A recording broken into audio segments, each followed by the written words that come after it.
Roman Travers. Magic Talk. Dr. Harold Hillman is an executive coach and, oh my God, you're here.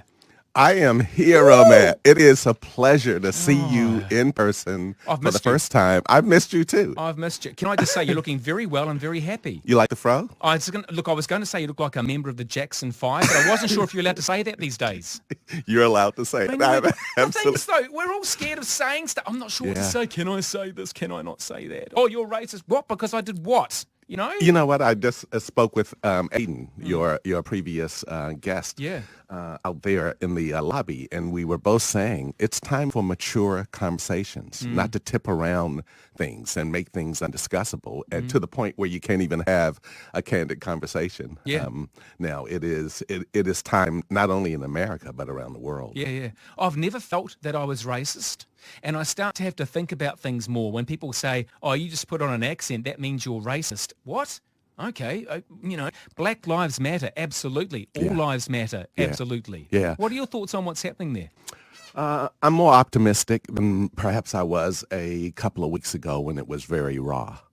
I am very pleased to see that peaceful protests have continued to happen, not only in the States, but in New Zealand and around the world. Because this time I feel, even though it is clear that racism is systemic, particularly around the penal system in the U.S. I heard an interesting statistic. There's a Netflix documentary called 13th, and it highlights the 13th Amendment, which, of course, ended slavery.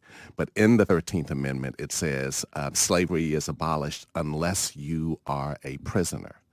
And then it is compelling, this documentary, which then says that states, this was back, of course, in the 1800s, then began to focus on black men to put them in prison, where slavery could be maintained. And it is just compelling, and it really speaks to the whole notion of how deep it is. So I'm loving that. I'm not on board with defunding police and those types of things, but I am on board with police needing to develop new mental models around what it means to protect and defend. And still scenarios are unfolding. I was just seeing out on your screen out there a scenario in Atlanta. So it's going to be raw for a bit. But I am encouraged, Roman. I am so encouraged by the number of young white people who are in the streets, young and old, but particularly young white men and women, not only in New Zealand, but in America. That is so different from 1968 when the riots broke out after Martin Luther King was assassinated, and the streets were predominantly black. So it does tell me, even though racism is still systemic, it does tell me that it may not happen in my lifetime. I'm 65. I don't think I will, but certainly for my grandsons who are 7 and 5, I'd like to think by the time they are in their 60s, that their lives will be different, that they will not fear being pulled over. Can I just correct you on something? Yes. You're not 65.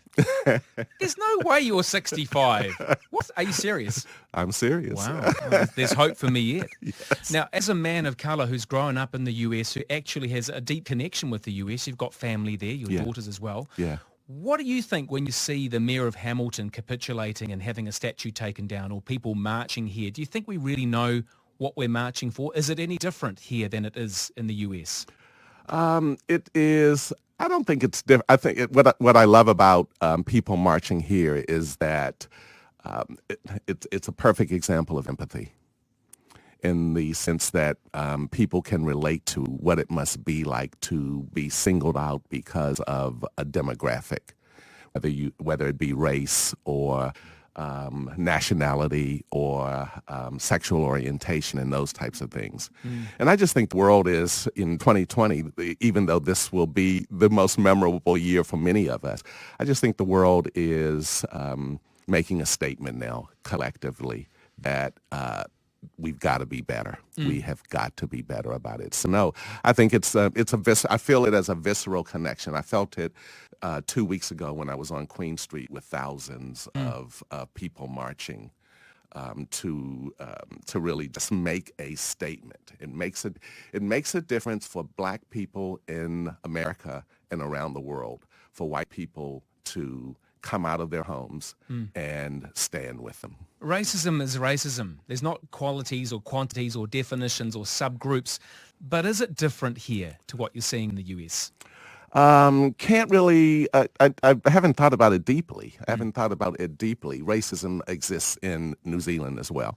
I've had a better experience than some migrants who have come to New Zealand. I've been here 17 years, and I came over as an executive with Fonterra. So my entry into New Zealand was a lot smoother than people who really have to sort of walk around and push through obstacles on the ground, if you will. So we aren't perfect in New Zealand by any stretch of the imagination. In fact, we have a long way to go. In 2050, New Zealand is going to be a very different country demographically. We still struggle sometimes here on that front of diversity and inclusion. We're still struggling with gender. Many countries have gotten beyond that and the whole notion of race. We are going to be a multi-racial country in 2050 in a very different way than today. So we have to push into it here as well. Countries around the world now are just really thinking, how do we dissolve systemic racism? And it's a question and an important one that we have to focus on here in New Zealand. Last week I was filling in for Leah Parnapa on the award-winning Leah Parnapa Night Show, and I said that if you have to think about whether you're racist or not, you probably are. Is that too simplistic? I was talking to a dear friend and mentor. Her name is Charlotte Roberts. She lives in North Carolina. She's a white woman. She's 74, I think. And Charlotte said she's been putting her head around the notion that it's not good enough just to say I'm not racist. You have to go a step further and say I'm anti-racist, because that is action. It's in that sense of empathy, head, heart, and hands, or action. So action is making a statement, I am anti-racist, which is more definitive. It's more of a principle. Do you know what, though? Even though you're the expert, and I agree with what you're saying, I still believe actions are the measure of what you are or not. And for example, those who've turned up to the Catholic Church every Sunday for years and years, that doesn't make you a good person. That just makes you someone who goes to church. That's right.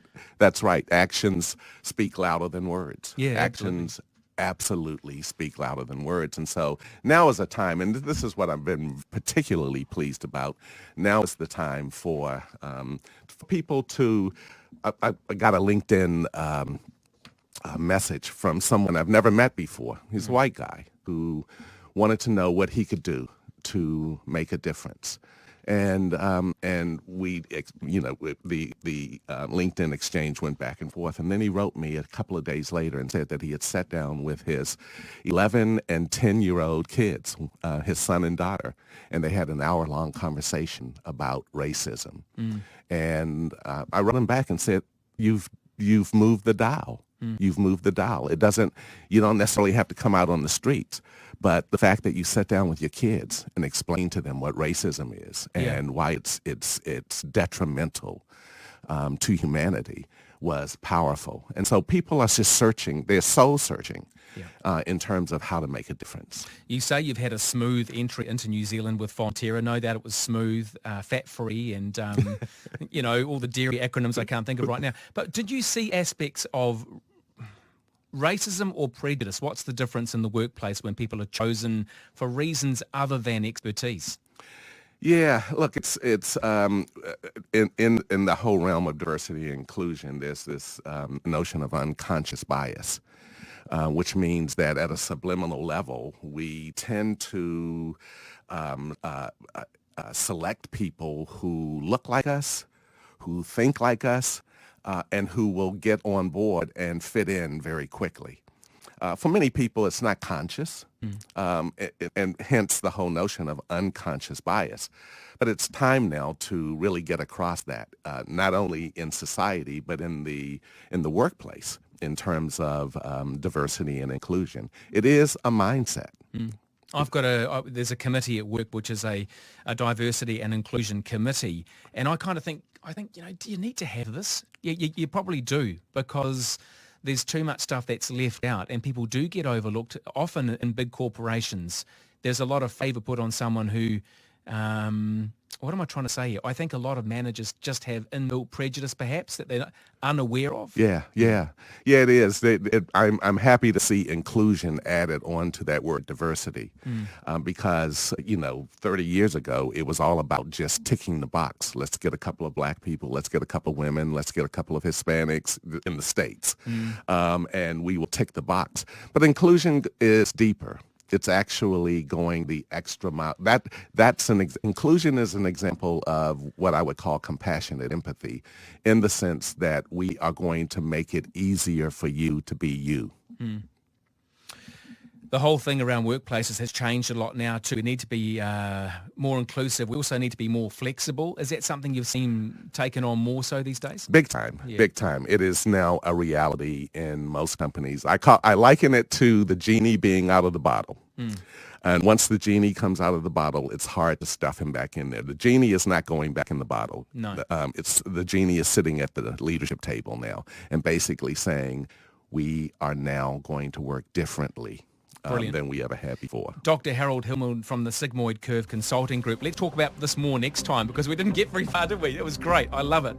By the way, thank you very much, Harold.